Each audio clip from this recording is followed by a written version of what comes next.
Hi there, Elise Dewsberry here from New Musicals Inc. with another one in my series of video blogs about how to get no feedback from Elise. And today's topic is about TMI in stage directions. Too much information in stage directions. So I think a lot of writers struggle with just how much information should go into a stage direction. Should there be no stage directions? Should they be really, really detailed? Should it be somewhere in the middle? So I want to talk a little bit about this, and it's going to come in a couple of different flavors. Initially, let me talk about the purpose of a stage direction. I think sometimes people people start to write stage directions that give me a lot of backstory. So that's, to me, that's the first thing that you want to avoid doing in a stage direction is giving me backstory. Backstory, if you want to tell me information about a character, um, that can go in a character description at the beginning of the document. It does not need to be in the stage direction. I'll talk about why in a minute. So I would say be careful, be cautious not to give a ton of backstory about your characters, where they just came from, who they are, any kind of, their emotional baggage, whatever. That does not belong in a stage direction, I don't think. And then the other thing is, don't tell me what's going to happen in the scene. Sometimes people will use a stage direction to summarize the content of the scene that's about to happen. That's not really, in my book, what a stage direction is for. The scene will speak for itself, presumably. So you shouldn't need to tell me in a stage direction what's going to happen. The idea is to use the stage direction to set the scene, tell me where it is and who is there at the top of the scene. And then, within the scene to tell me who's coming and going and their major actions. All of that is pretty clear.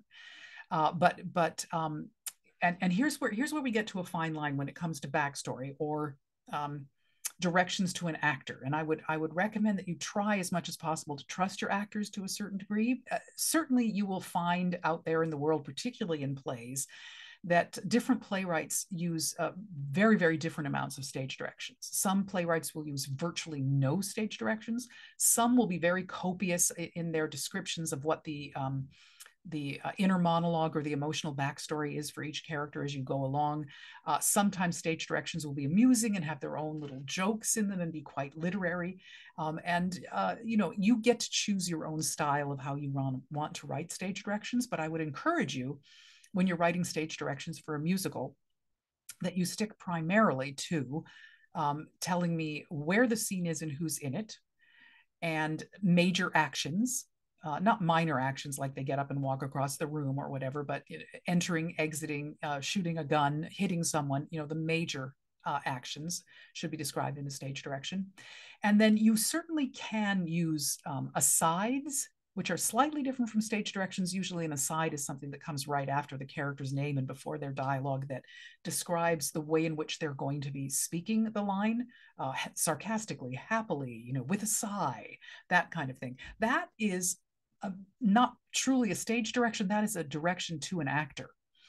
And that's certainly okay. There's nothing wrong with giving an indication to your actor, a little bit about what the inner emotion is of the character before they speak that line.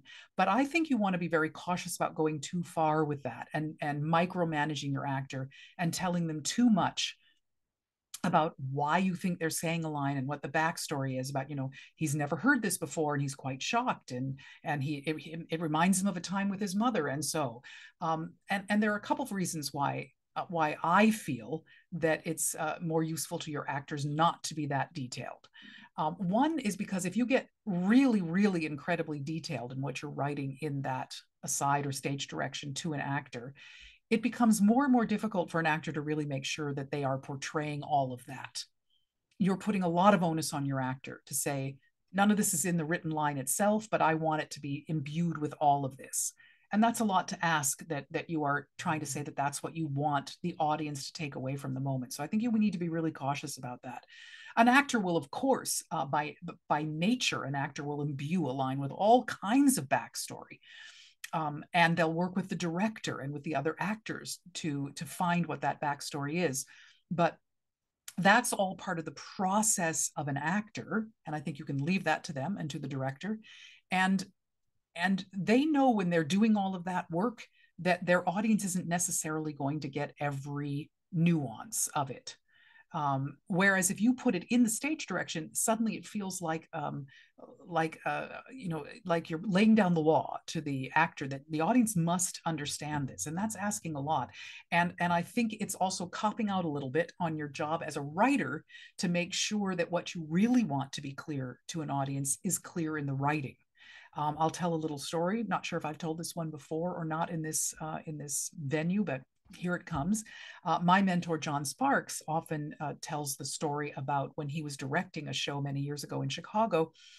And the playwright was the book writer was involved in the rehearsals and kept coming up to John at various points to say, "Boy, you know that line is really meant to be very sarcastic, and the actor is just not being sarcastic enough." And I wrote in the stage direction sarcastically, and the writer kept coming back to John saying, "It's just not sarcastic enough. It's just not sarcastic enough." And finally said, "I don't know, what else can I write in there? What else can I write in the stage direction to make sure that the actor understands that this line is supposed to be sarcastic? What else can I do?" And John simply said to the writer, "Well, you could write a more sarcastic line." And I think that's a really, really important thing to remember. Whatever you write in the stage directions is only a suggestion. And whether the director and the actor will choose to use that or not, whether they'll be able to realize it or not, are all things that happen in a rehearsal process that you may not have much to say about or much to do with. But if you make sure that the intention is clear in the line itself, that's where you have power as a writer, because they're going to say the words that you wrote. They may cross out the stage directions that you wrote and ignore them and do something else entirely, but they cannot ignore the words you wrote. So if something is vitally important to you to get across to the audience, then I think your best bet as a writer is to make sure that it is so clear. And I don't mean by that being heavy-handed or overt. You still need to be really, really careful about it as a book writer, about how you do it in a less overt and heavy-handed way. But it needs to be clear enough that it cannot be misinterpreted or misrepresented to an audience.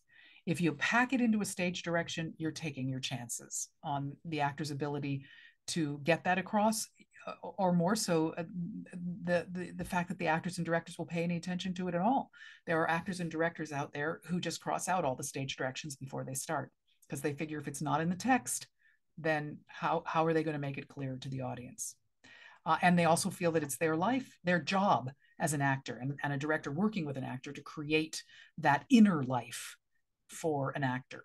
So go ahead and try to provide inner life for an actor if you choose, but I'm trying to warn you that you want to be concentrating on your arena, which is the words the actor speaks, and rely a little bit less on packing in all of the inner life into the stage directions.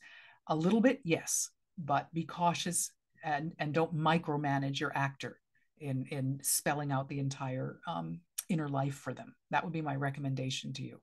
So stage directions should set the scene, tell me who's in the scene, let me know when people are coming and going, and tell me the major action, and can also include some inner life directives to the actors, but in moderation. That would be my recommendation.